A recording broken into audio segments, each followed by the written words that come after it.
Eu vou falar de novo sobre o vídeo da reunião ministerial, agora no day after, né? A minha visão do dia seguinte, e tentar explicar por que eu acho que o Bolsonaro ainda tá blindado.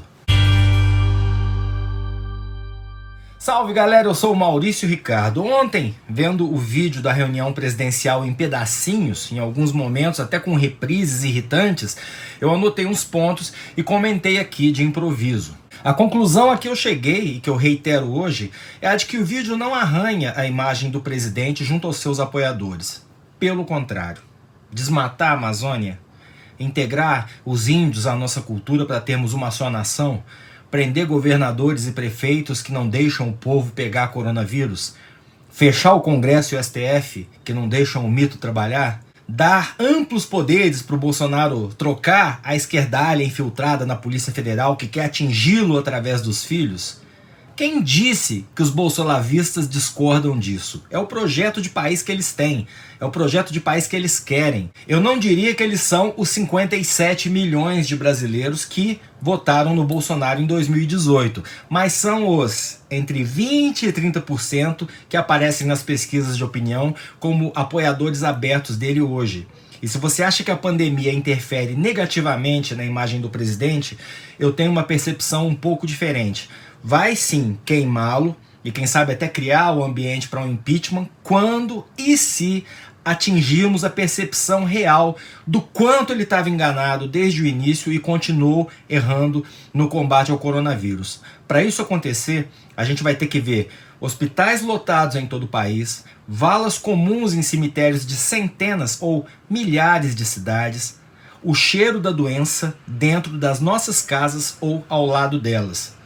Ainda que sejam assustadores e impressionantes os números do Covid-19 hoje, 340 mil casos confirmados, sem testes em massa, esse número deve ser bem maior, e embora a gente já tenha quase 22 mil mortos, o coronavírus ainda não é tão palpável quanto a crise causada pelo isolamento, porque essa crise, que é econômica, vem antes do desastre sanitário. Essa talvez seja a grande injustiça cometida contra os governadores e prefeitos que estão tomando medidas duras, mas corretas. As medidas diminuem o impacto da pandemia, salvam vidas, mas, como salvam vidas, as pessoas não veem o impacto assustador da doença e começam a achar que o sacrifício do isolamento é desnecessário, é exagero, entende? O isolamento mantém o sistema de saúde minimamente funcionando.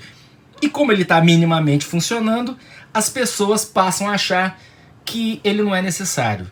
Então essa crise sanitária veio inflamar, além dos bolsolavistas ideológicos, um outro grupo de brasileiros que votou no Bolsonaro, talvez tivesse se arrependido, mas agora volta a vestir a camisa que eles roubaram da seleção brasileira de futebol. Os empresários que tiveram suas atividades paralisadas, os trabalhadores informais que ficaram sem renda da noite para o dia, os desempregados que pelo menos tinham portas para bater e distribuir currículos, agora nem isso. Em resumo, as vítimas desesperadas dessa crise econômica que é inevitável. E que no meio da guerra de informações causada pela irresponsabilidade que o governo comete ao negar aberta e descaradamente a ciência, compram a teoria de que uma cartela de cloroquina e isolamento só dos velhinhos vão salvar as coisas. E que isso só não acontece porque todos os prefeitos, todos os governadores, toda a comunidade científica quer derrubar o Bolsonaro. Eu e você enxergamos o ridículo dessa situação, mas a gente tem que entender que um conjunto de fatores podem levar a gente inteligente a cair nesse conto do vigário, que é infantil e é genocida, porque já está criada uma rede de desinformação e de manipulação pela internet e o WhatsApp. Porque você tem dois fenômenos trabalhando em paralelo para que formadores de opinião, online ou líderes classistas, tenham posturas irresponsáveis, crentes de que estão fazendo o melhor para o Brasil. Um é o famoso efeito Dunning-Kruger, que eu até citei num desenho animado outro dia. Eu vou ler a definição da Wikipédia. O efeito Dunning-Kruger é um fenômeno que leva indivíduos que possuem pouco conhecimento sobre um assunto a acreditarem saber mais que os outros mais bem preparados, fazendo com que tomem decisões erradas e cheguem a resultados indevidos. É a sua incompetência que restringe sua capacidade de reconhecer os próprios erros. Essas pessoas sofrem de superioridade ilusória. Em contrapartida, a competência real pode enfraquecer a autoconfiança e algumas pessoas muito capacitadas podem sofrer de inferioridade ilusória. Esses indivíduos podem pensar que não são muito capacitados e subestimar as próprias habilidades, chegando a acreditar que outros indivíduos menos capazes também são tão ou mais capazes do que eles. A esse outro fenômeno dá-se o nome Síndrome do Impostor. Em resumo, e já aplicando a minha tese, como hoje em dia é muito mais fácil dar uma googlada e obter opinião sobre tudo, como está muito fácil achar versões resumidas e simplistas de temas complexos, com o aval de gente que você ouve no rádio, assiste na TV ou no YouTube, o cara ajuda a espalhar uma tese estúpida imbuído da melhor das intenções. É o que acontece com certeza com os alunos do Olavo de Carvalho. Recebem uma bibliografia de revisionistas sem nenhum respaldo científico, ouvem teorias conspiratórias que fazem eles se sentirem especiais só por ter acesso, e agora veem seus pares ocupando ministérios no governo federal. Como eles vão achar que o Olavo está errado?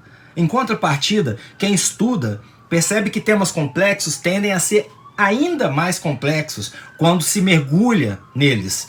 É aquela máxima, só sei que nada sei, ou quanto mais sei que nada sei. A frase é atribuída ao Sócrates. Eu fui pesquisar antes de gravar para ver se era isso mesmo e descobri que não. Nem Sócrates, nem Platão teriam dito nada parecido, ou seja, até a origem da frase carrega um paradoxo, né? Enfim, quem sabe mais que o outro pode não dividir seu conhecimento por entender que, se aquele cara está falando com tanta propriedade o contrário do que eu estudei, talvez eu esteja errado. Deixa ele falar. O outro fenômeno que alimenta a anticiência nesse momento delicado da vida no planeta é o chamado efeito halo, que é a nossa tendência natural de ouvir e respeitar o que dizem as pessoas bem-sucedidas. É mais que isso, eu estou pegando um aspecto. Então vem, por exemplo, o dono do Madeiro, ou Roberto Justus, e se mete a dar conselho sobre como se combater uma pandemia, tirando as ideias da...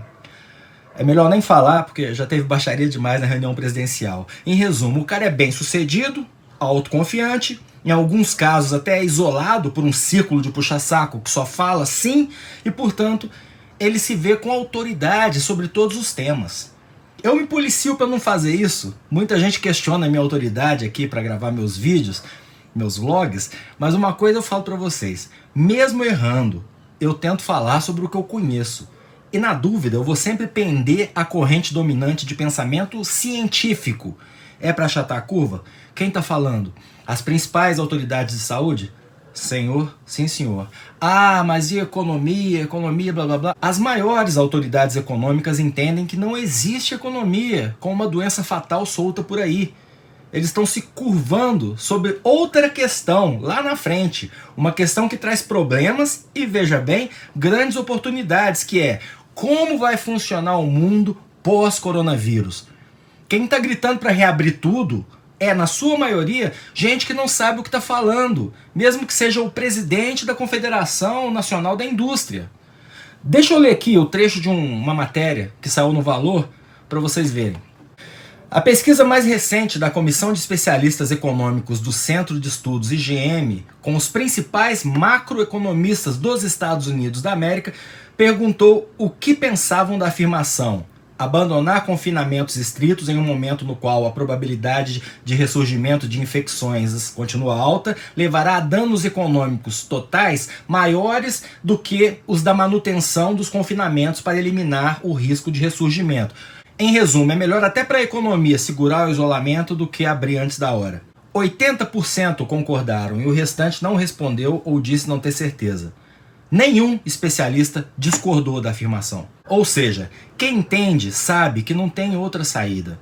21 mil mortos correspondem a 0,01% da população brasileira. É isso que ainda dá tanta força para o bolsolavismo. É por isso que aquela reunião ministerial bizarra mostrou, eu disse ontem, várias razões para o impeachment, mas não há ainda clima político. É assustador, é triste, mas o que a gente pode fazer como cidadão, além de denunciar esse governo e lutar contra seus crimes, é nos apoiarmos enquanto sociedade. Abraçar campanhas de solidariedade, se puder, doar dinheiro, doar tempo, doar trabalho para ajudar quem tem fome.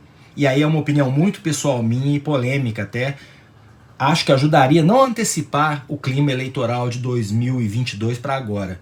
Eu vou bater nessa tecla porque tá mais fácil você queimar seu político de estimação do que ajudá-lo agora, quando a gente tem à frente do governo uma ameaça à nossa segurança sanitária, uma ameaça à nossa vida. Eu sou o Maurício Ricardo, obrigado profissional de saúde, obrigado a você que está trabalhando para nos manter em casa. Força para você que está em dificuldades, que a gente possa como sociedade nos unir para te ajudar, não te deixar sozinho, ninguém largar a mão de ninguém. Tamo junto.